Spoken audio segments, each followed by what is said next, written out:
ನೋಡ್ತಾ ಇದ್ದೀರಿ CCTV ದೃಶ್ಯಗಳನ್ನು.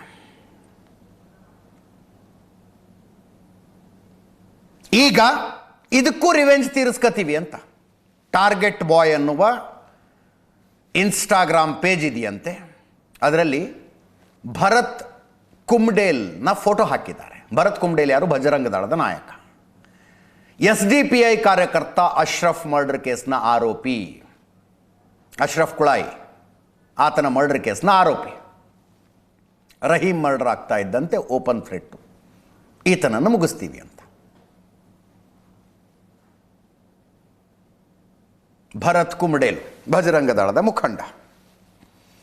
ಇದೆಲ್ಲ ಯಾಕಾಗುತ್ತೆ ಅಂದರೆ ಪೊಲೀಸರ ಬಗ್ಗೆ ಭಯ ಹೊರಟೋದಾಗಿದ್ದಾಗದು.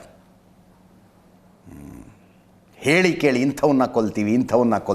ಪೊಲೀಸರ ಬಗ್ಗೆ ಭಯ ಇಲ್ಲದೆ ಇದ್ದಾಗತ್ತೆ. ಇದು ADGP ಹಿತೇಂದ್ರ ಅವರು ಮನವಿ ಮಾಡಿಕೊಂಡಿದ್ದಾರೆ. ಆದಷ್ಟು ಬೇಗ ಆರೋಪಿಗಳನ್ನು ಅರೆಸ್ಟ್ ಮಾಡ್ತೀವಿ, ಪೊಲೀಸರ ಮೇಲೆ ನಂಬಿಕೆ ಇಡಿ.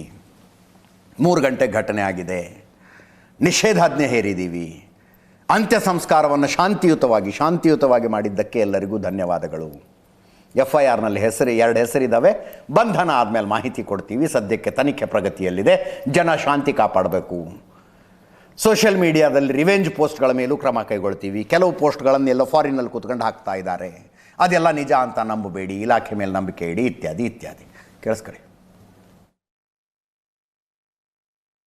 ನಿನ್ನೆ ದಿವಸ 3 ಗಂಟೆ ಸುಮಾರಿಗೆ ಹಿರಾಕೋಡಿ ಅಂತ ಒಂದು ಜಾಗದಲ್ಲಿ ಇಬ್ಬರು ಪಿಕಪ್ ಟ್ರಕ್ಕಲ್ಲಿ ಮರಳು ಹಾಕಕ್ಕೆ ಹೋಗಿದ್ದವ್ರಿಗೆ ಅಲ್ಲಿ ಒಂದು ಗುಂಪು ಬಂದು ಅವ್ರಿಗೆ ಹಲ್ಲೆ ಮಾಡಿ ಒಬ್ಬರು ರೆಹಮಾನ್ ಅನ್ನೋರು ಸತ್ತಿರ್ತಾರೆ. ಮಂಗಳೂರು ನಗರ ಮತ್ತು ದಕ್ಷಿಣ ಕನ್ನಡ ಜಿಲ್ಲೆ ಉಳಿದ ಭಾಗಗಳಲ್ಲಿ ಈಗಾಗಲೇ ನಿಷೇಧಾಜ್ಞೆ 3 ಡೇಸ್ವರೆಗೆ ನಿಷೇಧಾಜ್ಞೆನ ಸಂಬಂಧಪಟ್ಟ ಅಧಿಕಾರಿಗಳು ಹೊರಡಿಸಿದ್ದಾರೆ.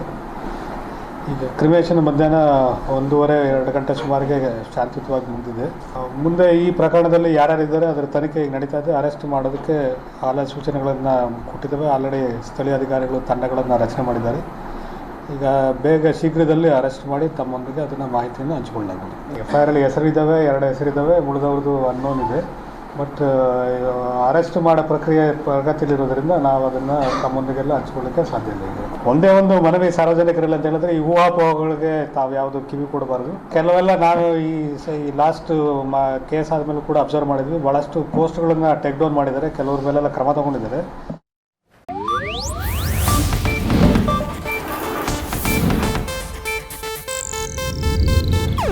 ಇದು ಏಷ್ಯಾನೆಟ್ ನ್ಯೂಸ್ ನೆಟ್ವರ್ಕ್ ಪ್ರಸ್ತುತಿ.